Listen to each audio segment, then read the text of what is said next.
Երբ Սողոսը Երուսաղեմ եկավ, փորձում էր աշակերտներին հարել,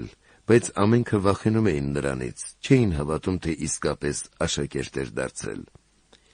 Բայց Վարնաբասը նրան վերցրեց և բերեց առաքյալների մոտ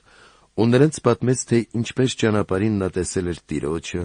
խոսել էր նրա հետ և թե Դամասկոսում էլ Հիսուսի անունով համարձակ քարոզել։ Եվ Սողոսը աշակերտների հետ էր և Երուսաղեմում շրջում էր նրանց հետ ու համարձակ քարոզում Տիրոջ անունով։ Խոսում ու վիճում էր հունախոս հրեաների հետ, որոնք հետամուտում էին նրան սպանել։ Եղբայրները այս բանն իմանալով նրան Կեսարիա իջեցրին և ուղարկեցին Տարսոն։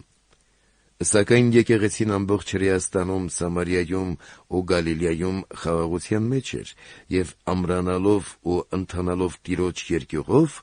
Սուրբ Հոգու մխիթարությամբ աճում էր։